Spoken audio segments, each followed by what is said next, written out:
اعوذ باللہ من الشیطان الرجیم بسم اللہ الرحمن الرحیم اللہم صلی علی سیدنا مولانا محمد صلاۃ تنجینا بہا من جمیع الاحوال والآفات وتقضی لنا بہا جمیع الحاجات وتطہرنا بہا من جمیع السیئات وترفعنا بہا عندک اعلی الدرجات وتبلغنا بہا اقصی الغایات من جمیع الخیرات فی الحیاة وبعد الممات انک مجیب الدعوات ورافع الدرجات ویا قاضی الحاجات ویا کافی المہمات ویا دافع البلیات ویا حل المشکلات اغثنی اغثنی اغثنی اغثنی یا الہی انک علی کل شیء قدیر۔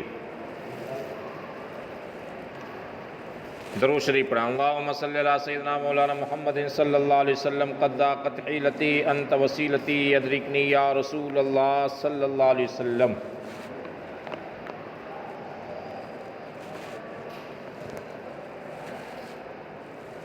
اعوذ باللہ من الشیطان الرجیم بسم اللہ الرحمن الرحیم۔ آج ہے متعلقین رسالت۔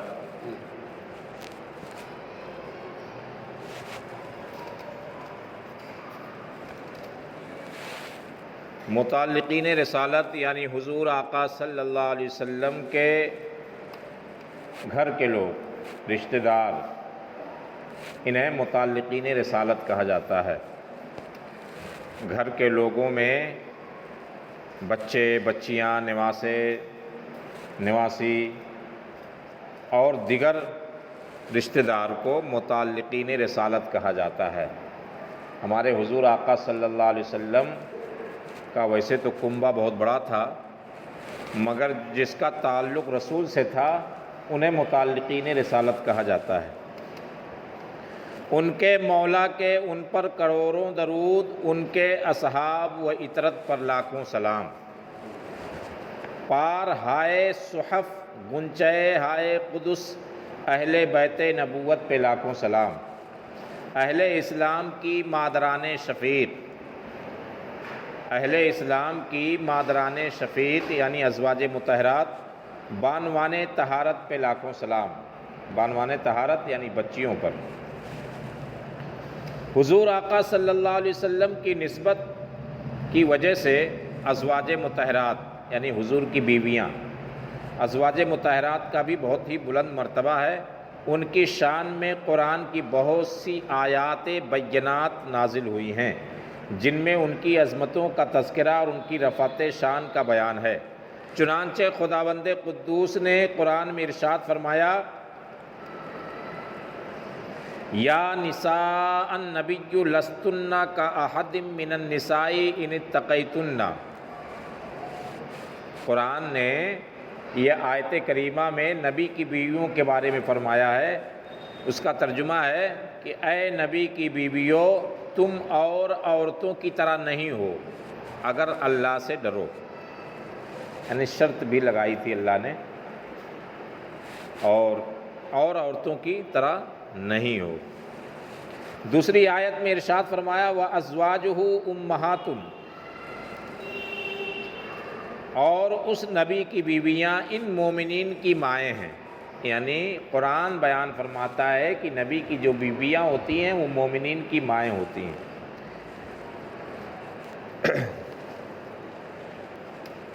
یہ تمام امت کا متفق فیصلہ ہے کہ حضور علیہ السلام کی مقدس بیویاں دو باتوں میں حقیقی ماں کی مثل ہیں۔ یعنی حقیقی ماں اسے کہتے ہیں جس کے پیٹ سے انسان پیدا ہوتا ہے، وہ حقیقی ماں کہلاتی ہے۔ تو تمام امت کا متفق علیہ مسئلہ ہے کہ حضور کی مقدس بیویاں دو باتوں میں حقیقی ماں کی مثل ہیں۔ کن باتوں میں حقیقی ماں کی طرح ہیں؟ ایک یہ کہ ان کے ساتھ ہمیشہ ہمیشہ کے لیے کسی کا نکاح جائز نہیں، یعنی کوئی صحابی، کوئی امت ان سے، حضور کی بیویوں سے حضور کے پردہ فرمانے کے بعد کوئی نکاح نہیں کر سکتا، جائز ہی نہیں تھا۔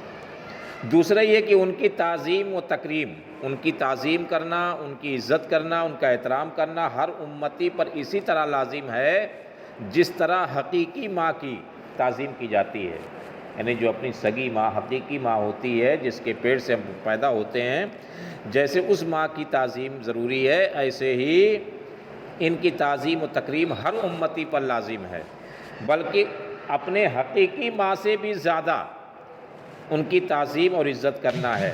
نظر اور خلوت کے معاملے میں ازواج مطہرات کا حکم حقیقی ماں کی طرح نہیں ہے، کیونکہ قرآن مجید میں اللہ کا ارشاد ہے وَإِذَا سَأَلْتُمُوهُنَّ مَتَاعًا فَاسْأَلُوهُنَّ مِنْ وَرَاءِ حِجَاب، یعنی پوری امت کی مائیں ہیں ازواج مطہرات، حضور کی بیویاں پوری امت کی مائیں، یہ تو آپ سمجھ گئے ہوں گے۔ اس کے باوجود بھی نبی کی بیویوں کے لیے قرآن کا حکم کیا تھا؟ ماں سے تو پردہ ہوتا نہیں، مگر اللہ کا فرمان تھا قرآن میں سورہ احزاب میں کہ نبی کی بیویوں سے تم لوگ کوئی چیز مانگو تو پردے کے پیچھے سے، یعنی اس وقت کے صحابہ کے بارے میں حکم تھا، ایمان والوں کے بارے میں حکم تھا کہ جب تم نبی کی بیویوں سے تم لوگ کوئی چیز مانگو تو پردے کے پیچھے سے، یعنی ماں کا درجہ بھی رکھتی ہیں اور پردہ بھی ہے۔ مسلمان اپنی حقیقی ماں کو تو دیکھ بھی سکتا ہے اور تنہائی میں بیٹھ کر اس سے بات چیت کر سکتا ہے، جس ماں کے پیٹ سے ہم پیدا ہوتے ہیں اس ماں سے بات بھی کر سکتے ہیں، تنہائی میں بھی بیٹھ سکتے ہیں، مگر حضور کی مقدس بیویوں سے ہر مسلمان کے لیے پردہ فرض ہے اور تنہائی میں ان کے پاس اٹھنا بیٹھنا حرام۔ اسی طرح حقیقی ماں کے ماں باپ لڑکوں کے نانی نانا اور حقیقی ماں کے بھائی بہن لڑکوں کے ماموں اور خالہ ہوا کرتے ہیں، مگر ازواج مطہرات کے ماں باپ امت کے نانی نانا و ازواج مطہرات کے بھائی بہن امت کے ماموں خالہ نہیں ہوا کرتے۔ یہ حکم حضور صلی اللہ علیہ وسلم کی ان تمام ازواج مطہرات کے لیے ہے جن سے حضور علیہ السلام نے نکاح فرمایا، چاہے حضور سے پہلے ان کا انتقال ہوا ہو یا حضور کے بعد انہوں نے وفات پائی ہو۔ یہ سب کی سب امت کی مائیں ہیں اور ہر امتی کے لیے اس کی حقیقی ماں سے بڑھ کر لائق تعظیم واجب الاحترام ہے۔ ازواج مطہرات کی تعداد اور ان کے نکاحوں کی ترتیب کے بارے میں تاریخ دانوں نے قدر اختلاف کیا ہے، مگر 11 امہات المومنین کے بارے میں کسی کا بھی اختلاف نہیں ہے، یعنی حضور کی بیویاں ازواج مطہرات امہات المومنین 11 ہیں، اس میں کسی کا بھی اختلاف نہیں۔ حضرت خدیجہ اور حضرت زینب بنت خزیمہ کا تو حضور کے سامنے ہی انتقال ہو گیا تھا، یعنی 2 بیویوں کا انتقال حضور کی موجودگی میں ہو گیا تھا، مگر 9 بیویاں حضور کی وفات کے وقت موجود تھیں۔ ان 11 امت کی ماؤں میں سے 6 خاندان قریش کے اونچے گھرانوں کی چشم و چراغ تھیں، یعنی اونچی برادری قریش مانی جاتی تھی، تو قریش خاندان کے اونچے گھرانوں کی چشم و چراغ تھی 6 بیویاں، جن کے نام یہ ہیں: حضرت خدیجہ رضی اللہ تعالیٰ عنہ بنت خویلد، نمبر 2 عائشہ بنت ابو بکر صدیق، نمبر 3 حفصہ بنت عمر فاروق، نمبر 4 ام حبیبہ بنت ابو سفیان، نمبر 5 ام سلمہ بنت ابو امیہ، نمبر 6 سودا بنت زمعہ۔ یہ 6 بیویاں تھیں جو قریش خاندان سے تعلق رکھتی تھیں، اور 4 بیویاں خاندان قریش سے نہیں تھیں بلکہ عرب کے دوسرے قبیلے سے تعلق رکھتی تھیں: زینب بنت حجش، نمبر 2 میمونہ بنت حارث، زینب بنت خزیمہ، ام المساکین جویریہ بنت حارث۔ یہ 4 جو ہے ان کا تعلق دوسرے قبیلے سے تھا، اور ایک بیوی صفیہ بنت حی، یہ عربی نسل نہیں تھی، یہ عربی نسل کی نہیں تھی بلکہ خاندان بنی اسرائیل کی ایک شریف النسب رئیس زادی تھی۔ اس بات میں کسی مورخ کا اختلاف نہیں ہے، اس بات کا ان کو بلایا کون؟ ہاں، تالا لگا دیا کرو۔ اس بات میں کسی مورخ کا اختلاف نہیں ہے، سب سے پہلے حضور آقا صلی اللہ علیہ وسلم نے حضرت خدیجہ سے نکاح فرمایا، اور جب تک وہ زندہ رہیں آپ نے کسی دوسری عورت سے نکاح نہیں فرمایا،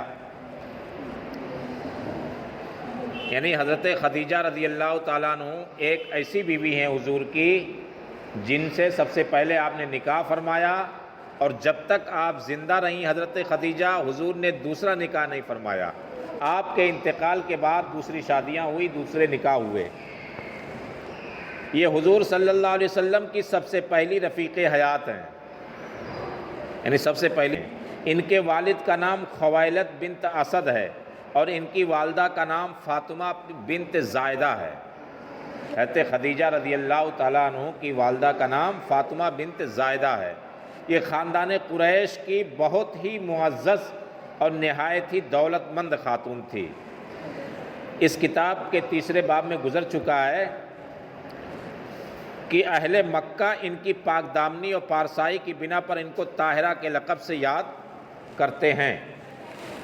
حضرت خدیجہ کو لوگ طاہرہ کے نام سے یاد کرتے تھے۔ طاہرہ کے معنی پاک۔ انہوں نے حضور کے اخلاق و عادات اور جمال صورت و کمال سیرت کو دیکھ کر خود ہی حضور سے نکاح کی رغبت ظاہر کی تھی۔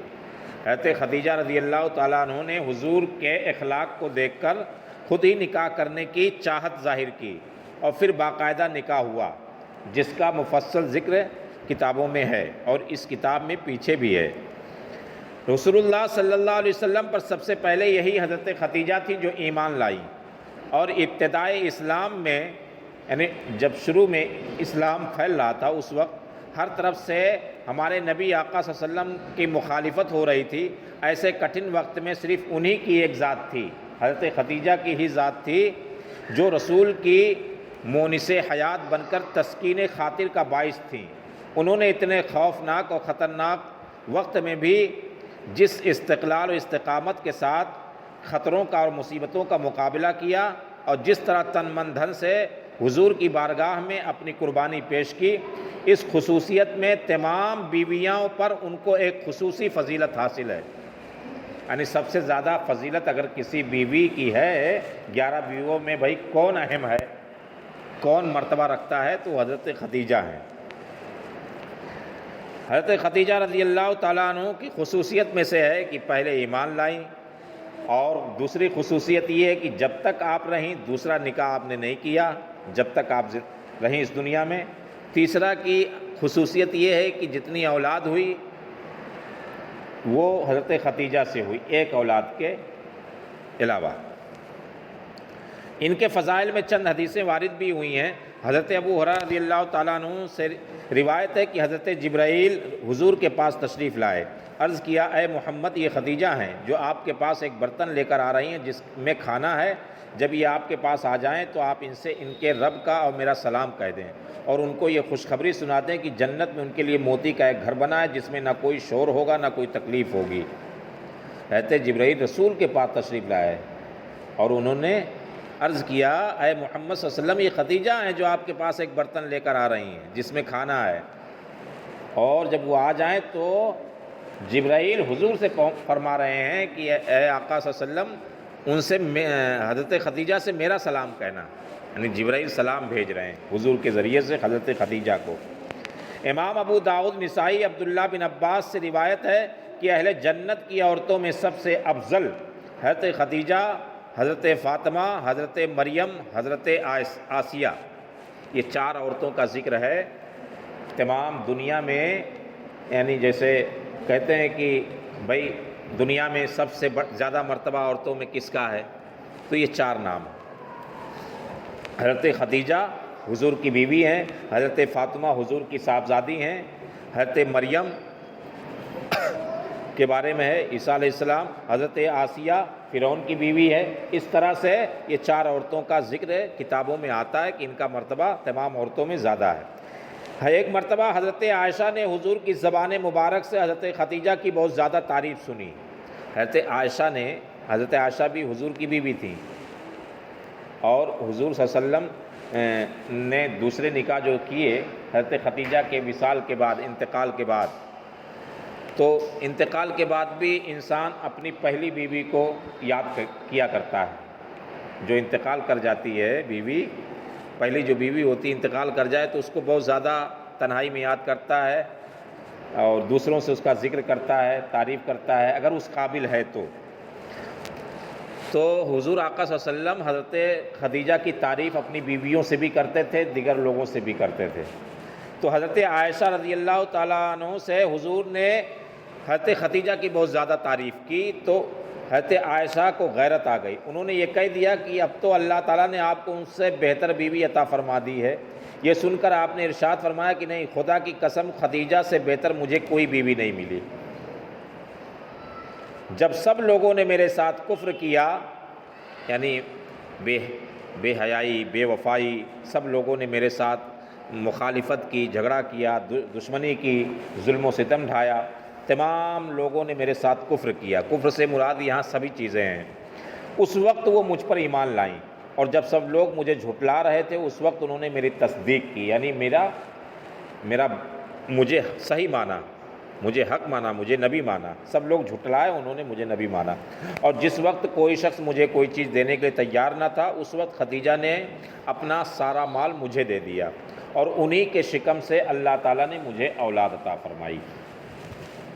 حضرت عائشہ کا بیان ہے کہ ازواج مطہرات میں سب سے زیادہ مجھے حضرت خدیجہ کے بارے میں غیرت آیا کرتی تھی، حالانکہ میں نے ان کو دیکھا بھی نہیں تھا۔ غیرت کی وجہ یہ تھی کہ حضور بہت زیادہ ان کا ذکر خیر فرماتے رہتے تھے۔ اکثر ایسا ہوا کرتا تھا کہ آپ جب کوئی بکری ذبح فرماتے تھے، جب کوئی بکری ذبح ہوتی، چھوٹی بکری یا بکری کا بچہ، پہلے گوشت کی دکان ہمارے نبی کے زمانے میں نہیں ہوا کرتی تھی، لوگ بکری 4-10 لوگ مل کے خرید لیا کرتے تھے، اور مل کر خریدنے کے بعد اس کو کاٹ کر جو خریدا ہے اس میں بانٹ لیا کرتے تھے، اس طرح سے ہوا کرتا تھا۔ تو جب کوئی بکری ذبح ہوتی تو اس طرح سے کچھ گوشت حضرت خدیجہ کی سہیلیوں کے گھروں میں ضرور بھیج دیا کرتے تھے۔ یہ یعنی اسلام کی یہ تعلیم ہے کہ آپ جو ہے اپنے والد کے دوستوں سے بھی، والد کے انتقال کے بعد ان کے دوستوں سے بھی ویسے ہی پیش آئیں جیسا پیش آتے تھے والد۔ یہ ہے مطلب، جو انتقال کر جائے باپ، تو باپ کے دوستوں سے بیٹے کو ویسے ہی ویوہار کرنا چاہیے۔ تو حضرت خدیجہ کی سہیلیوں کے گھروں میں آپ گوشت بھیجا کرتے تھے، اس سے میں چڑ جایا کرتی تھی۔ حضرت عائشہ فرماتی ہیں کہ میں چڑ جایا کرتی تھی، اور کبھی کبھی یہ کہہ دیا کرتی تھی کہ دنیا میں بس ایک ہی خدیجہ جو آپ کی بیوی تھی۔ میرا یہ جملہ سن کر آپ فرمایا کرتے تھے کہ ہاں بے شک وہ تھیں، انہی کے شکم سے اللہ نے مجھے اولاد عطا فرمائی۔ امام طبرانی نے حضرت عائشہ سے ایک حدیث نقل کی ہے کہ حضور نے حضرت خدیجہ کو دنیا میں جنت کا انگور کھلایا۔ اس حدیث کو بھی امام بہقی نے نقل فرمایا۔ حضرت خدیجہ 25 سال تک حضور کی خدمت گزاری سے سرفراز رہیں، یعنی 25 سال حضور کے نکاح میں رہیں۔ ہجرت سے 3 برس پہلے، یعنی مدینہ شریف جانے سے پہلے 3 برس پہلے 65 برس کی عمر پا کر ماہ رمضان میں مکہ معظمہ کے اندر انہوں نے وفات پائی۔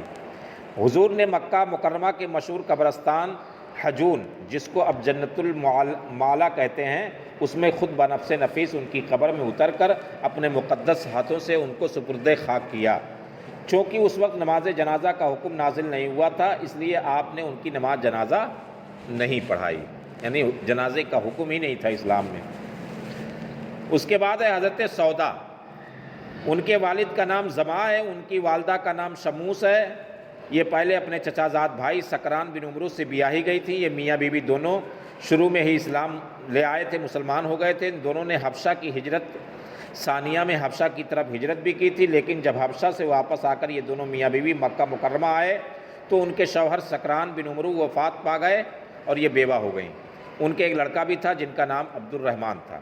حضرت عبداللہ بن عباس کا بیان ہے کہ حضرت سودا نے ایک خواب دیکھا کہ حضور پیدل چلتے ہوئے ان کی طرف تشریف لائے اور ان کی گردن پر اپنا مقدس پاؤں رکھ دیا۔ حضرت سودا نے اس خواب کو اپنے شوہر سے بیان کیا تو انہوں نے کہا تھا، اگر تیرا خواب سچا ہے تو میں یقیناً قریب ہی مر جاؤں گا اور حضور تجھ سے نکاح فرمائیں گے۔ یعنی اپنے شوہر کی موجودگی میں جو خواب دیکھا تو شوہر کو بیان کیا، تو شوہر نے اس خواب کی تعبیر یہ بتائی کہ میں یقیناً جلدی مر جاؤں گا اور تمہارا نکاح حضور سے ہوگا، یہ خواب کی تعبیر ہے۔ اس کے بعد دوسری رات میں حضرت سودا نے یہ خواب دیکھا کہ ایک چاند ٹوٹ کر ان کے سینے پر گرا۔ صبح کو انہوں نے اس خواب کا بھی اپنے شوہر سے ذکر کیا تو ان کے شوہر سکران نے چونک کر کہا، اگر تیرا یہ خواب سچا ہے تو میں اب بہت جلد انتقال کر جاؤں گا اور تم میرے بعد حضور سے نکاح کرو گی۔ چنانچہ ایسا ہی ہوا کہ اسی دن حضرت سکران بیمار ہوئے اور چند دنوں کے بعد وفات پا گئے۔ حضور صلی اللہ علیہ وسلم حضرت خدیجہ کی وفات سے ہر وقت بہت زیادہ مغموم اور اداس رہا کرتے تھے۔ حضور کی جو پہلی بیوی تھی جب انتقال کر گئیں تو آپ اداس رہا کرتے تھے۔ یہ دیکھ کر حضرت خولہ بنت حکیم نے حضور کی خدمت میں درخواست پیش کی کہ یا رسول اللہ آپ حضرت سودا سے نکاح فرما لیں تاکہ آپ کا گھر آباد ہو جائے اور ایک وفادار اور خدمت گزار بیوی کی صحبت اور رفاقت سے آپ کا غم مٹ جائے۔ آپ نے ان کے اس مخلصانہ مشورے قبول فرما لیا۔ چنانچہ خولہ نے حضرت سودا کے باپ سے بات چیت کر کے نسبت طے کرا دی اور نکاح ہو گیا اور یہ امہات المومنین کے زمرے میں داخل ہو گئیں۔ اپنی زندگی بھر حضور کی زوجیت کے شرف سے سرفراز رہیں اور انتہائی والہانہ عقیدت و محبت کے ساتھ آپ کی وفادار اور خدمت گزار رہیں۔ یہ بہت ہی فیاض یعنی دینے لینے میں فیاض اور سخی تھیں۔ ایک مرتبہ حضرت امیر المومنین عمر رضی اللہ عنہ نے درہموں سے بھرا ہوا ایک تھیلا ان کی خدمت میں بھیجا۔ آپ نے پوچھا یہ کیا ہے؟ لانے والے نے بتایا درہم ہے۔ آپ نے فرمایا بھلا درہم کھجوروں کے تھیلے میں بھیجے جاتے ہیں؟ یہ کہا اور اٹھ کر اسی وقت ان تمام درہموں کو مدینہ کے فقیروں مسکینوں میں تقسیم کر دیا۔ حدیث کی مشہور کتابوں میں ان کی روایت کی ہوئی 5 حدیثیں ہیں، جن میں سے ایک حدیث بخاری شریف میں بھی ہے۔ حضرت عبداللہ بن عباس، حضرت یحییٰ بن عبد الرحمن ان کے شاگردوں میں بہت ممتاز ہیں۔ اسی طرح سے اب تیسری بیوی کا ذکر ہے حضرت عائشہ۔ یہ امیر المومنین ابو بکر صدیق کی نور نظر دختر نیک اختر ہیں۔ ان کی والدہ کا نام ام رومان ہے۔ یہ 6 برس کی تھیں جب حضور نے اعلان نبوت کے 10ویں سال ماہ شوال میں ہجرت سے 3 سال قبل نکاح فرمایا اور شوال سن 2 ہجری میں مدینہ منورہ کے اندر یہ کاشانہ نبوت میں داخل ہو گئیں اور 9 برس تک حضور کی صحبت سے سرفراز رہیں۔ ازواج مطہرات میں یہی کنواری تھیں اور سب سے زیادہ بارگاہ نبوت میں محبوب ترین بیوی تھیں۔ حضور صلی اللہ علیہ وسلم کا ان کے بارے میں ارشاد ہے کہ کسی بیوی کے لحاظ میں میرے اوپر اللہ کا کلام نازل نہیں ہوا مگر عائشہ جب میرے ساتھ بستر نبوت پر سوتی رہتی ہیں تو اس حالت میں بھی مجھ پر اللہ کا کلام نازل ہوتا ہے۔ حضور نے حضرت عائشہ سے فرمایا 3 راتیں میں خواب میں یہ دیکھتا رہا کہ ایک فرشتہ تم کو ایک ریشمی کپڑے میں لپیٹ کر میرے پاس لاتا ہے اور مجھ سے یہ کہتا رہتا ہے کہ یہ آپ کی بیوی ہیں۔ جب میں نے تمہارے چہرے سے کپڑا ہٹا کر دیکھا تو ناگہاں وہ تم ہی تھیں۔ اس کے بعد میں نے اپنے دل میں کہا کہ اگر یہ خواب اللہ تعالیٰ کی طرف سے ہے تو اس خواب کو پورا کر دکھائے گا۔ اس طرح سے فقہ و حدیث کی کتاب میں ازواج مطہرات کے اندر ان کا درجہ بہت بلند ہے۔ وہ 2200 حدیث انہوں نے حضور سے روایت کی ہے۔ ان کی روایت کی ہوئی حدیثوں میں 174 حدیثیں ایسی ہیں جو بخاری مسلم دونوں کتابوں میں ہے اور چند حدیثیں ایسی ہیں جو صرف بخاری شریف میں، 68 حدیثیں وہ جن کو صرف امام مسلم نے اپنی کتاب میں تحریر کیا۔ اس کے علاوہ باقی حدیثیں حدیث کی دوسری کتابوں میں ہے۔ حضرت عائشہ سے نقل کیا ہے کہ خود حضرت عائشہ فرمایا کرتی تھی کہ مجھے تمام ازواج مطہرات پر ایسی 10 فضیلتیں حاصل ہیں جو دوسری بیویوں کو حاصل نہیں ہوئی۔ حضرت عائشہ کی 10 خصوصیت کیا ہے جو دوسری بیویوں کے اندر نہیں تھی؟ وہ سماعت فرمائے 10 خصوصیت۔ پہلی خصوصیت یہ کہ حضور نے میرے سوا کسی دوسری کنواری عورت سے نکاح نہیں فرمایا، صرف کنواری عورت سے نکاح کیا ہے تو وہ صرف حضرت عائشہ تھیں۔ دوسرے، میرے سوا ازواج مطہرات میں سے کوئی بھی ایسی بھی نہیں جس کے ماں باپ دونوں مہاجر ہوں۔ حضرت عائشہ کے ماں باپ دونوں ہجرت کیے تھے۔ نمبر 3، اللہ تعالیٰ نے میری برات اور پاک دامنی کا بیان قرآن میں نازل فرمایا۔ حضرت عائشہ پر ایک الزام لگا تھا، اس الزام کو دور کرنے کے لیے اللہ نے قرآن پاک میں آیت نازل فرمائی۔ نکاح سے قبل حضرت جبرائیل نے ایک ریشمی کپڑے میں میری صورت لا کر حضور کو دکھلا دی اور 3 راتیں خواب میں مجھے دیکھتے رہے۔ نمبر 5، میں اور حضور ایک ہی برتن میں سے پانی لے کر غسل کیا کرتے تھے، یہ شریف میرے سوا ازواج مطہرات میں سے کسی کو بھی نصیب نہیں ہوا۔ 6واں یہ کہ حضور نماز تہجد پڑھتے تھے اور میں آپ کے آگے سوئی رہتی تھی۔ امہات المومنین میں سے کوئی بھی حضور کی اس محبت سے سرفراز نہیں ہوئی۔ 7واں میں حضور کے ساتھ ایک لحاف میں سوتی رہتی اور آپ پر خدا کی وحی نازل ہوا کرتی تھی۔ نمبر 8، وفات اقدس میں حضور کو اپنی گود میں لیے ہوئے تھے۔ جب حضور اس دنیا سے تشریف لے گئے تو اس وقت حضور حضرت عائشہ کی گود میں تھے اور آپ کا سر انور میرے سینے اور حلق کے درمیان تھا۔ اسی حالت میں حضور کا وصال ہوا۔ 9ویں حضور نے میری باری کے دن وفات پائی۔ 10ویں حضور کی قبر انور میرے گھر میں بنی۔ یہ 10 خصوصیت ایسی تھی، حضرت عائشہ خود فرماتی ہیں، جو اور بیویوں کو حاصل نہیں تھی۔ اب آگے ہے عبادت میں بھی آپ کا مرتبہ حضرت عائشہ کا بہت بلند ہے۔ آپ کے بھتیجے امام قاسم بن محمد بن ابو بکر صدیق کا بیان ہے کہ حضرت عائشہ روزانہ بلا ناغہ نماز تہجد پڑھنے کی پابند تھی اور اکثر روزہ دار بھی رہا کرتی تھیں۔ سخاوت صدقہ خیرات کے معاملے میں تمام امہات المومنین میں ممتاز تھیں۔ ام درہ رضی اللہ عنہا کہتی ہیں کہ میں عائشہ کے پاس تھی، اس وقت 1,00,000 درہم کہیں سے آپ کے پاس آیا، انہوں نے اسی وقت ان سب درہموں کو لوگوں میں تقسیم کر دیا اور 1 درہم بھی گھر میں باقی نہیں چھوڑا۔ اس دن وہ روزے دار تھیں، میں نے عرض کیا آپ نے سب درہموں کو بانٹ دیا اور 1 درہم بھی باقی نہیں رکھا تاکہ آپ گوشت خرید کر روزہ افطار کرتی، تو آپ نے فرمایا تم نے اگر مجھ سے پہلے کہا ہوتا تو میں 1 درہم کا گوشت منگا لیتی۔ حضرت عروہ زبیر رضی اللہ تعالیٰ عنہ جو آپ کے بھانجے تھے، ان کا بیان ہے کہ فقہ و حدیث کے علاوہ میں نے حضرت عائشہ سے بڑھ کر کسی کو عرب کے اشعار کا جاننے والا نہیں پایا۔ دوران گفتگو میں ہر موقع پر کوئی نہ کوئی شعر حضرت عائشہ پڑھ دیا کرتی تھی جو بہت ہی برمحل ہوا کرتا تھا۔ طب کے معاملے میں مریضوں کے علاج معالجے میں بھی انہیں کافی مہارت تھی۔ حضرت عروہ بن زبیر کہتے ہیں میں نے ایک دن حیران ہو کر حضرت بی بی عائشہ سے عرض کیا اے اماں جان، مجھے آپ کے علم حدیث و فقہ پر کوئی تعجب نہیں، کیونکہ آپ نے رسول اللہ کی زوجیت اور صحبت کا شرف پایا ہے اور آپ کی سب سے محبوب ترین زوج مقدسہ ہے، اسی طرح مجھے اس پر بھی کوئی تعجب حیرانی نہیں ہے کہ آپ اس قدر زیادہ عرب کے اشعار کیوں کس طرح یاد ہو گئے، اس لیے کہ میں جانتا ہوں کہ آپ ابو بکر صدیق کی نور نظر ہیں، عرب کے شاعروں کے بہت بڑے حافظ و ماہر تھے، مگر میں اس بات پر بہت ہی حیران ہوں کہ آخر یہ طبی معلومات یعنی علاج وغیرہ کی معلومات آپ کو کہاں سے اور کیسے حاصل ہو گئی۔ یہ سن کر حضرت عائشہ نے فرمایا کہ حضور اپنی آخری عمر شریف میں اکثر بیمار رہا کرتے تھے اور عرب و عجم کے ڈاکٹر اور دوا کرنے والے آپ کے لیے دوا تجویز کرتے اور میں ان دواؤں سے آپ کا علاج کیا کرتی تھی، اس لیے مجھے طبی معلومات ہو گئی۔ آپ کے شاگردوں میں صحابہ تابعین کی ایک بہت بڑی جماعت ہے۔ آپ کے فضائل و مناقب میں بہت سی حدیثیں بھی ہیں۔ 17 رمضان منگل کے دن 57 یا 58 ہجری میں مدینہ منورہ کے اندر آپ کا انتقال ہوا۔ حضرت ابو ہریرہ نے آپ کی نماز جنازہ پڑھائی۔ آپ کی وصیت کے مطابق رات میں لوگوں نے آپ کو جنت البقیع کی قبرستان میں دوسری ازواج مطہرات کی قبروں کے پہلو میں دفن کیا۔ یہ جو ہے تیسری بیوی کا ذکر آپ نے سماعت فرمایا۔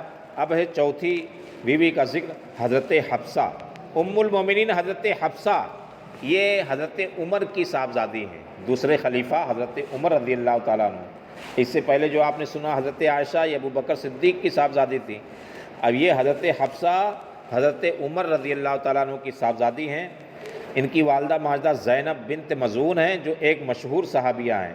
حضرت حفصہ کی پہلے شادی خنیس بن حذافہ سے ہوئی تھی۔ انہوں نے اپنے شوہر کے ساتھ مدینہ طیبہ کو ہجرت بھی کی تھی، لیکن ان کے شوہر جنگ بدر یا جنگ احد میں زخمی ہو کر وفات پا گئے، یعنی کس جنگ میں شرکت وفات پائی، کس میں شہید ہوئی پکا نہیں ہے، اس لیے جنگ بدر اور جنگ احد دونوں کا نام لیا ہے، اور یہ بیوہ ہو گئیں۔ پھر حضور نے 3 ہجری میں ان سے نکاح فرمایا اور یہ ام المومنین کی حیثیت سے حضور کے گھر میں مشرف ہو گئیں۔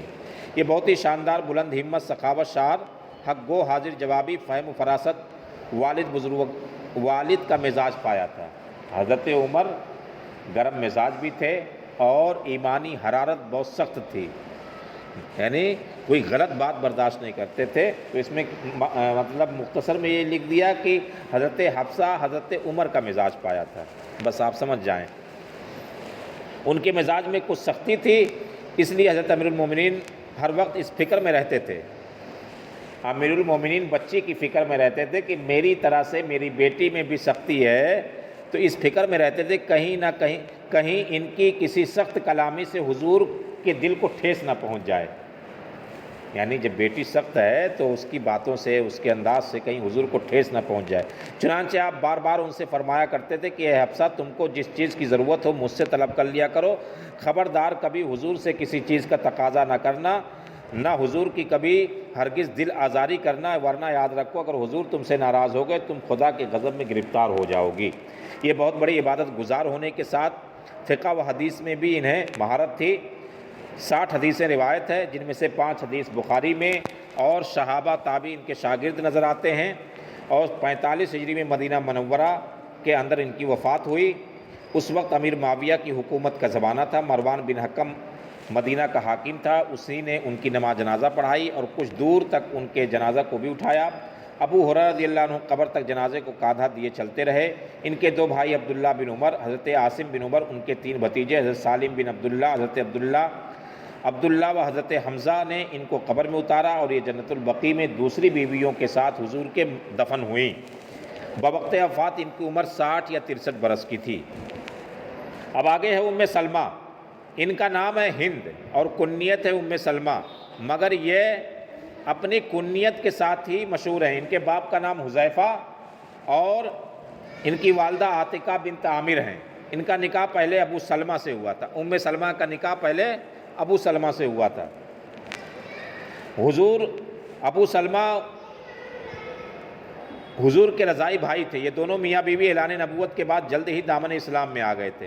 سب سے پہلے ان دونوں نے حبشہ کی طرف ہجرت کی، پھر یہ دونوں حبشہ سے مکہ آئے اور مدینہ کی طرف ہجرت کیا۔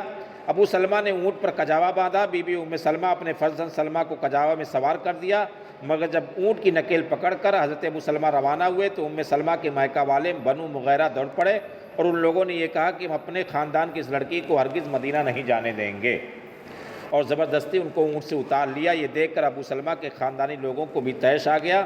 ان لوگوں نے غضبناک ہو کر کہا، تم لوگ ام سلمہ کو محض اس بنا پر روکتے ہو کہ تمہارے خاندان کی لڑکی ہے، تم اس کے بچہ سلمہ کو ہرگز تمہارے پاس نہیں رہنے دیں گے، اس لیے کہ بچہ ہمارے خاندان کا ایک فرد ہے۔ یہ کہہ کر ان لوگوں نے بچوں کو اس کی ماں کی گود سے چھین لیا۔ اتفاق سے بیوی اور بچہ دونوں کو چھوڑ کر تنہا مدینہ منورہ چلے گئے۔ بی بی ام سلمہ اپنے شوہر بچے کی جدائی پر صبح شام روتی رہیں اور 7 دنوں تک زار و قطار روتی رہیں۔ ان کا یہ حال دیکھ کر ان کے چچا زاد بھائی پر رحم آ گیا۔ انہوں نے سمجھا بجھا کر اور اس ام سلمہ کو پھر مدینہ لے گئے۔ اس طرح سے یہ مدینہ پہنچی۔ یہ دونوں میاں بیوی عافیت کے ساتھ مدینہ منورہ میں رہنے لگے، مگر 4 ہجری میں جب ان کے شوہر ابو سلمہ کا انتقال ہو گیا تو ان کے چند بچے تھے، مگر حضور نے ان سے نکاح فرما لیا اور یہ اپنے بچوں کے ساتھ کاشان نبوت میں رہنے لگے اور ام المومنین کے لقب سے ام سلمہ سرفراز ہو گئیں۔ بی بی ام سلمہ حسن و جمال کے ساتھ عقل و فہم میں کمال رکھتی تھیں۔ ام سلمہ کے سوا کسی عورت کو فرماتے ہیں کہ نہیں جانتا ہے، اس کی رائے ہمیشہ درست ثابت ہوتی تھی، یعنی یہ ایسی ام سلمہ تھی کہ ان کی جو رائے دیتی وہ ہمیشہ درست ہوتی تھی۔ حسن و جمال، عقل و رائے کے ساتھ فقہ و حدیث میں ان کی مہارت تھی اور 73 حدیثیں ان سے روایت ہے۔ صحابہ تابعین ان کے شاگرد ہیں۔ ان کے شاگردوں میں عبداللہ بن عباس، حضرت عائشہ بھی ان کی شاگردی میں ہیں۔ مدینہ منورہ میں 84 برس کی عمر پا کر وفات پائی۔ ان کی وفات کا سال 53 ہجری ہے۔ ابو ہریرہ نے ان کی نماز جنازہ پڑھائی۔ یہ جنت البقیع میں ازواج مطہرات کے قبرستان میں دفن ہیں۔ ان کے وصال کا سال 59 ہجری ہے اور بعض نے 62 ہجری کہا ہے۔ اب اس کے آگے ہے ام حبیبہ۔ ام حبیبہ یہ مکہ میں ابو سفیان بن حرب کی صاحبزادی ہیں۔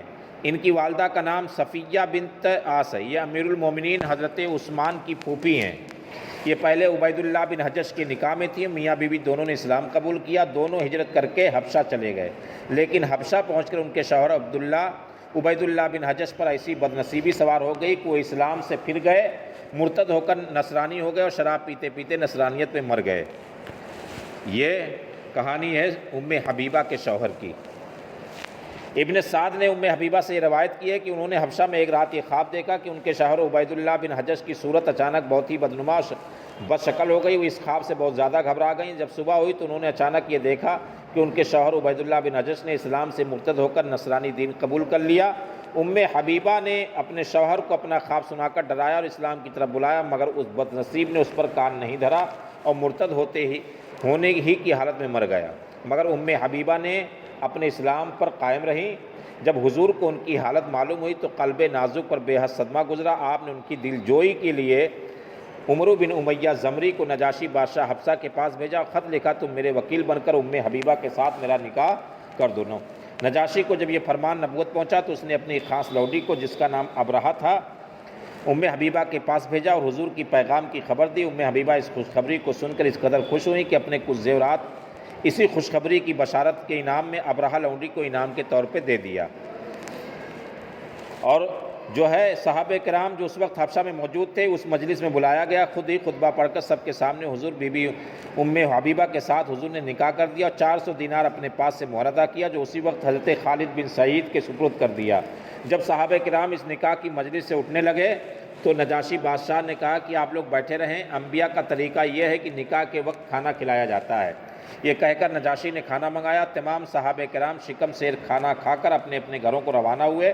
پھر نجاشی بادشاہ نے سرجیل بن حسنہ کے ساتھ ام حبیبہ کو مدینہ منورہ حضور کی خدمت میں بھیج دیا۔ ام حبیبہ نے حضور کے گھر میں داخل ہو کر ام المومنین کا لقب پا لیا۔ ام حبیبہ بہت پاکیزہ ذات کی تھیں اور صلح حدیبیہ کی تجدید کے لیے مدینہ آئے تو بے تکلف ان کے مکان میں جا کر بستر نبوت پر بیٹھ گئے۔ ام حبیبہ نے اپنے باپ کی ذرا بھی پرواہ نہیں کی۔ ان کے باپ کا نام ہے ابو سفیان، ام حبیبہ کے باپ کا نام ابو سفیان ہے۔ ابو سفیان جب کفر کی حالت میں تھے یعنی کافر تھے، یعنی بیٹی حضور کی بیوی بن گئی ام حبیبہ اور باپ ابھی کافر ہیں، تو باپ بیٹی سے ملنے کے لیے آئے اور حضور کے بستر پہ بیٹھ گئے۔ باپ ابو سفیان بیٹھ گئے باپ کے حضور کے بستر پر، تو بیوی نے باپ کی پرواہ نہیں کی اور یہ کہہ کر اپنے باپ کو بستر سے اٹھا دیا کہ یہ بستر نبوت ہے، میں کبھی یہ گوارا نہیں کر سکتی کہ ایک ناپاک مشرک اس پاک بستر پر بیٹھے۔ یہ ہے کفر اور اسلام کا فرق۔ یعنی بیٹی کہتی ہے اپنے باپ سے جب نبی کے بستر پر وہ بیٹھ گئے کہ اے باپ کی پرواہ نہیں کی اور اٹھا دیا نبی کے بستر سے، اور وہ یہ کہتی ہے میں یہ کبھی گوارا نہیں کر سکتی کہ بستر نبوت پر کوئی کافر اور مشرک اس بستر پر بیٹھے، باپ کو اٹھا دیا۔ یہ کون ہے؟ یہ حضرت امیر معاویہ کی بہن ہے ام حبیبہ۔ امیر معاویہ کے والد کا نام ابو سفیان ہے۔ ابو سفیان کی جو ہے پوتا ہے یزید، اور یزید کی یہ کون لگیں گی؟ پھوپھی ام حبیبہ۔ ام حبیبہ نے 65 حدیثیں حضور سے روایت کی ہیں، جن میں سے 2 حدیثیں بخاری و مسلم دونوں کتابوں میں موجود ہے، اور ایک حدیث وہ ہے جس کو تنہا مسلم نے روایت کی ہے، باقی حدیثیں دوسری کتابوں میں ہیں۔ 44 ہجری میں مدینہ منورہ کے اندر ان کی وفات ہوئی، جنت البقیع میں ازواج مطہرات کے حظیرہ میں مدفون ہوئیں۔ اب آگے ہے زینب بنت حجش، یہ حضور کی پھوپھی حضرت امیمہ بنت عبد المطلب کی صاحبزادی ہیں۔ حضور کی پھوپھی حضرت امیمہ بنت عبد المطلب کی صاحبزادی ہیں زینب بنت حجش۔ یہ حضور نے اپنے آزاد کردہ غلام زید بن حارثہ سے ان کا نکاح کرا دیا تھا، مگر چونکہ حضرت زینب خاندان قریش کی ایک بہت ہی شاندار خاتون تھی، حسن و جمال میں بھی خاندان قریش کی بے مثال عورت تھیں، حضرت زید رضی اللہ عنہ کو گو کہ حضور نے آزاد کر کے اپنا متنبع منہ بولا بیٹا بنا لیا تھا، مگر پھر بھی چونکہ وہ پہلے غلام تھے اس لیے حضرت زینب ان سے خوش نہیں تھیں اور اکثر میاں بیوی میں انبن رہا کرتی تھی، اس لیے یہاں تک کہ زید نے ان کو طلاق دے دی۔ اس واقعے سے فطری طور پر حضور کے دل پر صدمہ گزرا، چنانچہ جب ان کی عدت گزر گئی تو محض زینب کی دلجوئی کے لیے حضور حضرت زینب کے پاس اپنا نکاح کا پیغام بھیجا۔ پیغام بشارت سن کر زینب نے 2 رکعت نماز ادا کی، سجدے میں سر رکھ کر یہ دعا مانگی، خدا بندے تعالیٰ تیرے رسول نے مجھے نکاح کا پیغام دیا، میں تیرے نزدیک ان کی زوجیت میں داخل ہونے کے لائق عورت ہوں، تو یا اللہ تو ان کے ساتھ میرا نکاح فرما دے۔ ان کی یہ دعا فوراً قبول ہو گئی اور یہ آیت نازل ہو گئی، فلما قضا زید منہا وطرا زوجناکہا۔ یہ اس کو آپ اچھی طرح سے سمجھیں، حضرت زینب بنت حجش یہ حضور کے پھوپھی کی صاحبزادی حضرت امیمہ، پھوپھی جو تھی، پھوپھی کا نام تھا امیمہ بنت عبد المطلب، پھوپھی تھی یہ حضور کی، ان کی بیٹی تھی، پھوپھی کی بیٹی تھی زینب بنت حجش۔ یہ ان کا نکاح ہوا تھا حضرت زید سے۔ حضرت زید کون تھے؟ حضرت زید غلام تھے، بکتے بکاتے حضور کے پاس پہنچے تھے۔ یہ غلام تھے، ان کو کسی نے بیچ دیا بازار میں، اور جس نے خریدا وہ دوسری جگہ بیچ دیا، پھر تیسری جگہ بیچتے بچاتے یہ کہاں آئے؟ حضور کی بارگاہ میں۔ حضور نے انہیں، یہ تھے غلام، انہیں پالا پرورش کیا اور بڑے ہوئے تو ان کا نکاح اپنی پھوپھی کی لڑکی سے کر دیا حضور نے، کس سے؟ زینب بنت حجش سے۔ اور زید کون تھے؟ منہ بولا بیٹا، جیسے کہ آج کل لوگ گود لے لیتے ہیں ایسا، یا بیٹا بنا لیتے ہیں، بیٹا بولتے ہیں، تو منہ بولا بیٹا بنا لیا تھا حضرت زید کو، چونکہ وہ پہلے غلام تھے حضرت زید۔ اور حضرت زید ایک صحابی ہیں، کوئی صحابی کا نام قرآن میں نہیں آیا، صرف حضرت زید ایک صحابی ہیں جن کا نام قرآن شریف میں آیا۔ یہ بھی یاد رکھیں، بہت معلومات والی چیز ہے یہ، کہ کسی صحابی کا نام قرآن میں نہیں آیا۔ صحابیوں کا ذکر آیا ہے، صحابہ کی تعریف آئی ہے، صحابہ کا ذکر آیا ہے، مگر کسی صحابی کا نام لے کر ذکر نہیں آیا، صرف حضرت زید کا آیا ہے۔ اس لیے حضرت زینب ان سے خوش نہیں تھی، جو حضور کے پھوپھی کی صاحبزادی تھی، جو بہن لگتی تھیں، وہ خوش نہیں تھی حضرت زید سے، اس لیے کہ زید غلام تھے پہلے۔ اس واقعے سے فطری طور پر طلاق ہو گیا، دونوں میں انبن رہتی، طلاق ہو گیا۔ حضور کے دل پر گہرا اثر پڑا تو انہوں نے دعا مانگی اللہ کی بارگاہ میں۔ حضرت زینب نے، اے اللہ تبارک و تعالیٰ، کہ میں چاہتی ہوں کہ اگر میں اللہ کے رسول کے نکاح کے لائق ہوں تو میرا نکاح فرما دے، میں اس لائق ہوں تو میں حضور کے نکاح میں آ جاؤں، یہ میں چاہتی ہوں۔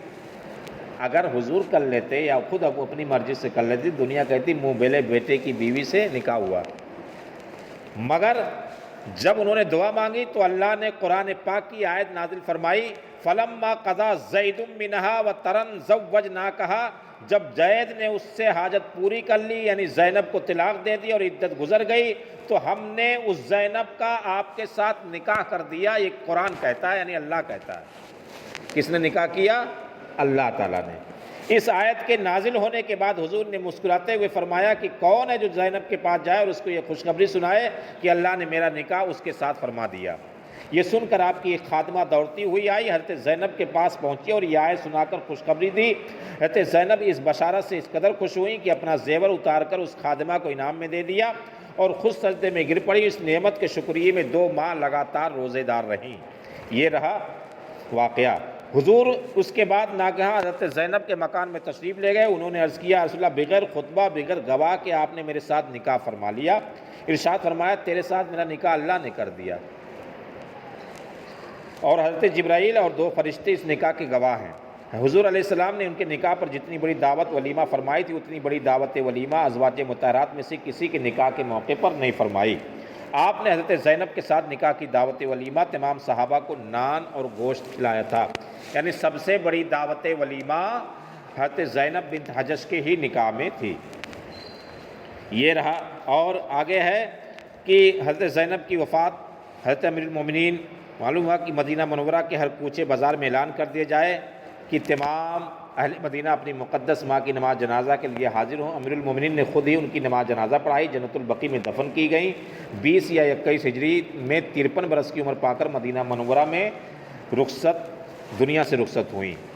اب دوسری بیوی ہے زینب، یہ آپ نے ابھی سنا، ایک زینب بنت حجش جو حضور کی پھوپھی کی لڑکی تھی اور زید کے ساتھ نکاح ہوا تھا۔ زید سے طلاق ہوا تو حضور نے نکاح فرمایا، اور حضور نے نکاح نہیں فرمایا بلکہ اللہ نے ہی نکاح کر دیا۔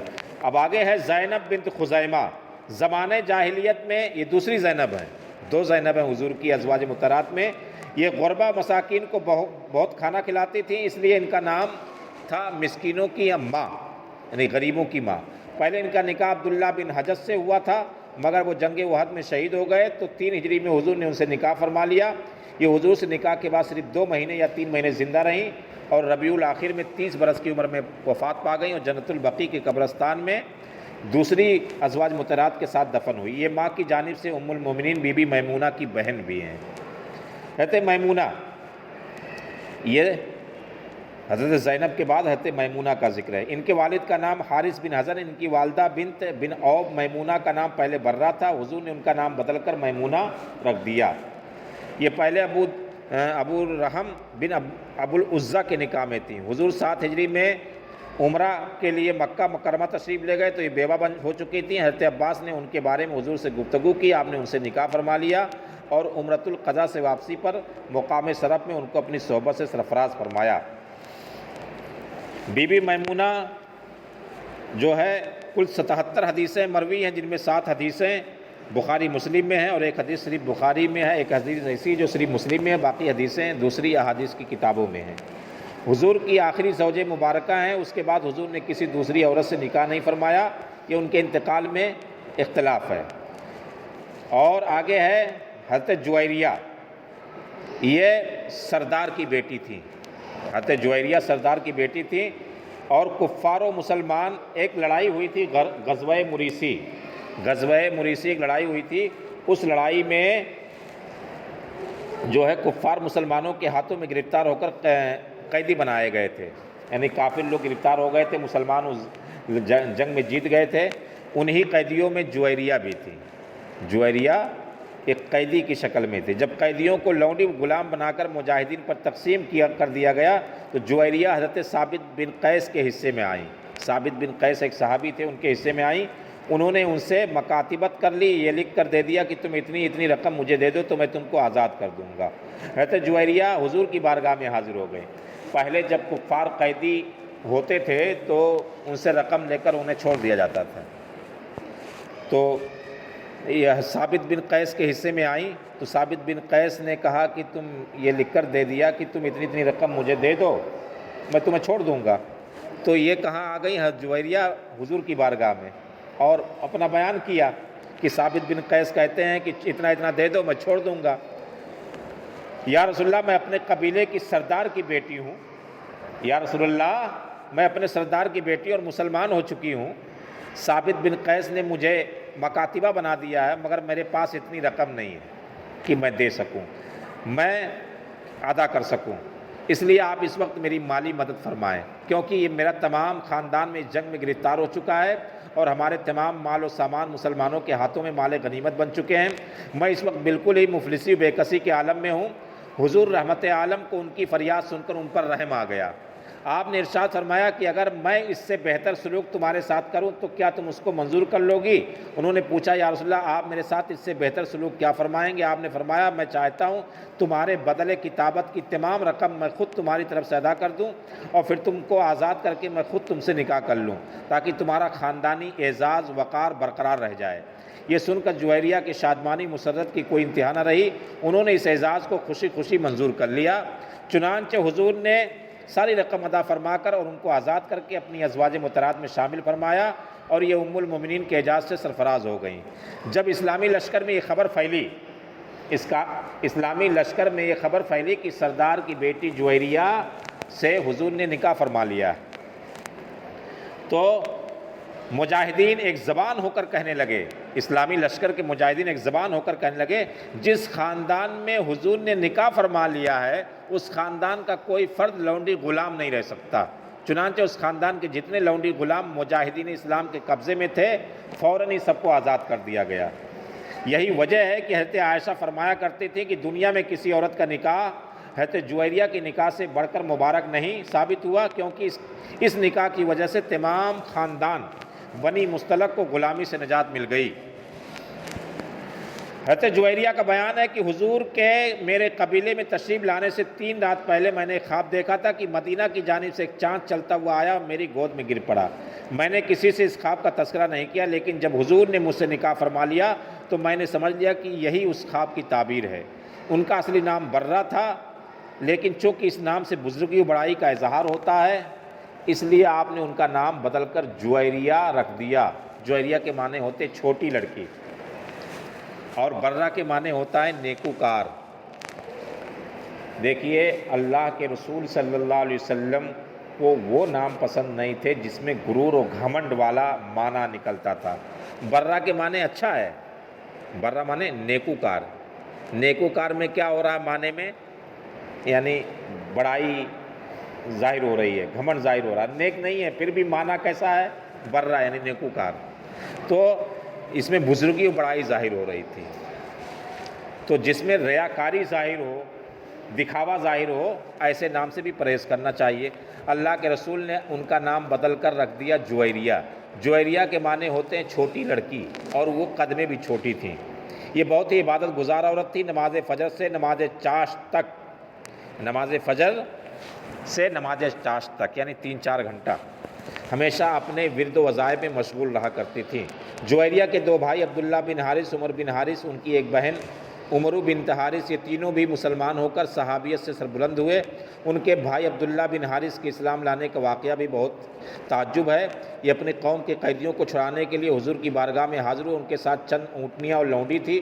انہوں نے سب کو ایک پہاڑ کی گھاٹی میں چھپا دیا اور تنہا حضور کی بارگاہ میں حاضر ہو گئے، اور جو جنگ کے قیدی تھے رہائی کے لیے درخواست پیش کی۔ حضور نے فرمایا تم قیدیوں کے فدیے کے لیے کیا لائے ہو؟ انہوں نے کہا میرے پاس تو کچھ بھی نہیں ہے۔ یہ سن کر آپ نے فرمایا تمہاری اونٹنیاں کہاں ہیں؟ تمہاری وہ لونڈی کدھر گئی جسے تم فلاں گھاٹی میں چھپا کر آئے ہو؟ حضور سے یہ علم غیب کی خبر سن کر عبداللہ بن حارث حیران رہ گئے، اور آخر حضور کو میری لونڈی اور اونٹنی کی خبر کس طرح ہو گئی؟ یعنی یہ جو ہے جویریہ کے بھائی تھے، اور یہ چھڑانے آئے تھے قیدیوں کو، اور جب آئے حضور کی بارگاہ میں تو اپنی اونٹنی کو، اپنی ایک لونڈی کو پہاڑ کی گھاٹی میں چھپا دیا۔ جب حضور کی بارگاہ میں تشریف لے گئے تو بولے فدیہ دو۔ حضور نے فرمایا اس کے بدلے میں کچھ دو، تب چھوڑیں ہم قیدیوں کو۔ تو بتایا جاتا ہے کہ حضور نے جب انہوں نے کہا میرے پاس کچھ نہیں، تو حضور نے فرمایا تمہاری اونٹنی کہاں ہے؟ تمہاری لونڈی کہاں ہے جسے تم فلاں گھاٹی میں چھپا کر آئے ہو؟ حضور کی بات یہ سن کر، غیب کی بات سن کر عبداللہ بن حارث حیران رہ گئے، آخر حضور کو میری لونڈی اونٹنی کی خبر کس طرح ہو گئی؟ ایک دم ان کے اندھیرے دل میں حضور کی صداقت، آپ کی نبوت کا نور چمک اٹھا، اور فوراً ہی کلمہ پڑھ کر اسلام لے آئے۔ حضرت جویریہ نے 7 حدیثیں روایت کی ہیں، 2 حدیثیں بخاری میں ہیں، 2 حدیثیں مسلم میں ہیں، باقی 3 حدیثیں دوسری کتابوں میں ہیں۔ عبداللہ بن عمر، عبید بن سباق، ان کے بھتیجے طفیل نے ان سے روایت کی ہے۔ 50 ہجری میں 65 برس کی عمر پا کر انہوں نے مدینہ میں وفات پائی، اور مدینہ کے حاکم مروان نے ان کی نماز جنازہ پڑھائی، جنت البقیع کے قبرستان میں دفن ہوئی۔ آگے ہیں حضرت صفیہ، ان کا نام زینب تھا، حضور نے ان کا نام صفیہ رکھ دیا۔ یہ یہودیوں کے سردار کی بیٹی یہ بھی تھی، جن کا نام تھا سردار کحی بن اخطب، ان کی ماں کا نام نذرہ۔ یہ بنی اسرائیل سے حضرت موسیٰ کے بھائی حضرت ہارون کی اولاد میں سے ہیں۔ ان کا شوہر کنانہ بن حقیق رئیس اعظم تھا، جو جنگ خیبر میں قتل کیا گیا تھا۔ حضرت صفیہ کا شوہر جنگ خیبر میں قتل کیا گیا تھا۔ محرم 7 ہجری میں جب خیبر کو مسلمانوں نے فتح کر لیا، تمام جنگ کے قیدی کو گرفتار کر کے اکٹھا جمع کیا گیا، تو اس وقت دہیہ بن خلیفہ کلبی حضور کی بارگاہ میں حاضر ہوئے، ایک لونڈی طلب کی۔ دہیہ بن کلبی ایک صحابی رسول ہیں، دہیہ بن کلبی بہت مشہور صحابی رسول ہیں۔ دہیہ کلبی ایسے صحابی ہیں جن کی شکل و صورت میں جبرائیل حضور کی بارگاہ میں تشریف لایا کرتے تھے۔ جبرائیل علیہ السلام حضور کی بارگاہ میں اللہ کا کلام لے کر آتے تھے تو کس کی شکل میں آیا کرتے تھے؟ یہ دہیہ کلبی جو صحابی ہیں ان کی شکل میں بن کر آیا کرتے تھے، تشریف لایا کرتے تھے۔ حضرت جبرائیل حضور کی بارگاہ میں آتے تو دہیہ کلبی کی شکل میں آتے۔ یہ صحابی رسول ایسے صحابی ہیں جن کی شکل میں جبرائیل بن کر حضور کی بارگاہ میں تشریف لایا کرتے تھے۔ اس لیے بن کر تشریف لاتے تھے کہ دہیہ کلبی بہت خوبصورت تھے، بہت زیادہ۔ تو دہیہ کلبی حضور کی بارگاہ میں ایک لونڈی طلب کرنے کے لیے آئے،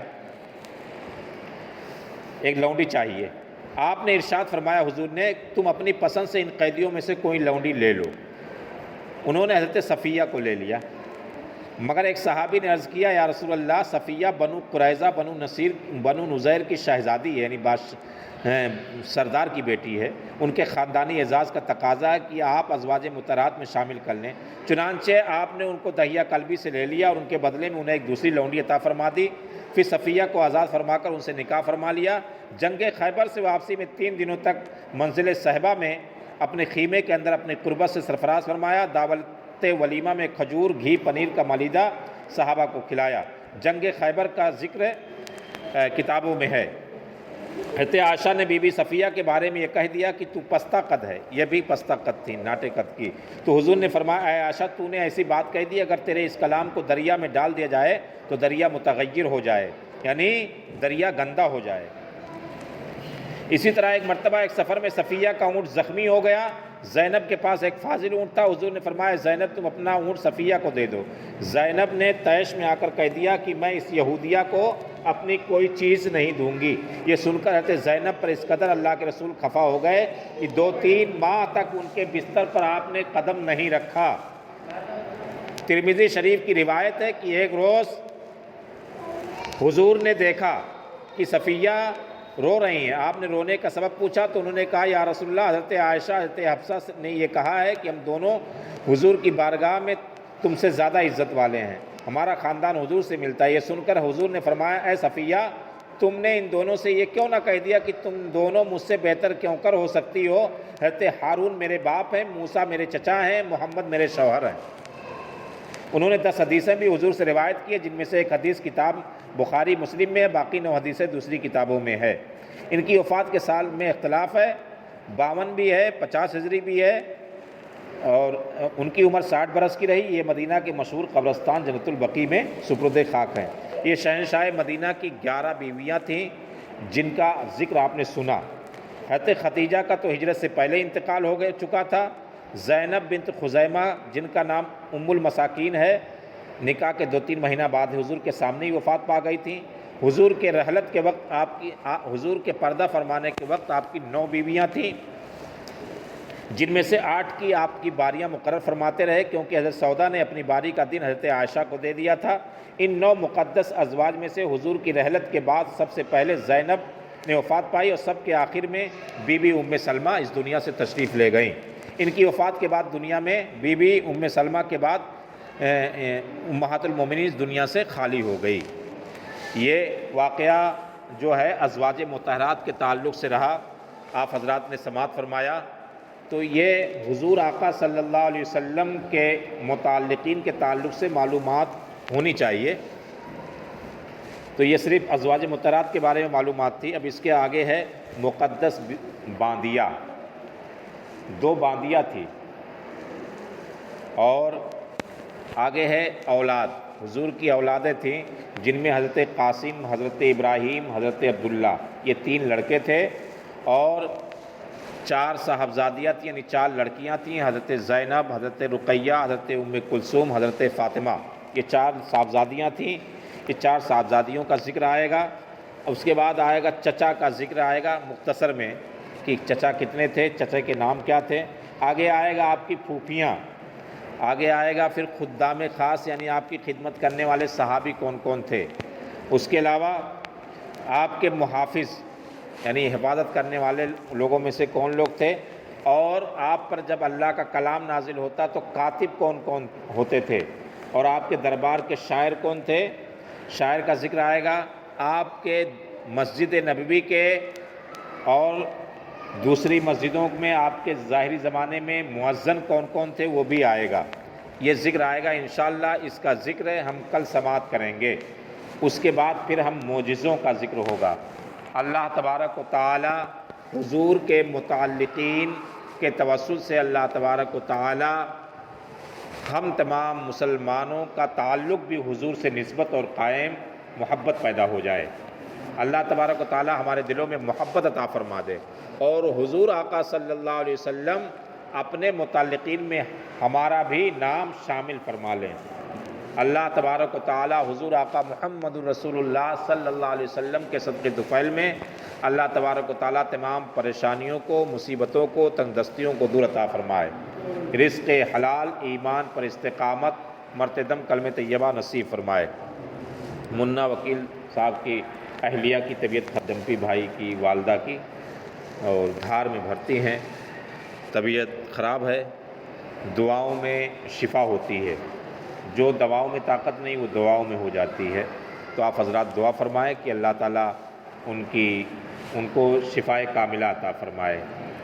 اور بہت دنوں سے بیمار چل رہی ہیں، تو اگر تکلیف ہے تو اللہ صبر کاملہ عطا فرمائے، اور اگر اس بیماری میں اس دنیا سے ان کی رخصتی ہے تو اللہ ایمان کے ساتھ خاتمہ نصیب فرمائے، ورنہ اللہ تبارک و تعالی انہیں شفائے کاملہ عطا فرمائے، صحت و عافیت عطا فرمائے، علم و عمل میں برکتیں عطا فرمائے۔ کھڑے ہو کر صلاۃ و سلام پڑھیں۔ اعوذ باللہ صلی اللہ علیہ النبی الامی والہ صلی اللہ علیہ وسلم، صلی اللہ السلام علیکہ یا رسول اللہ صلی اللہ علیہ وسلم۔ فاتحہ۔ جان رحمت. کھول دو کھول دو کھول دو، یہ رکھ دو یہ رکھ دو یہ رکھ دو، کھول دو دونوں.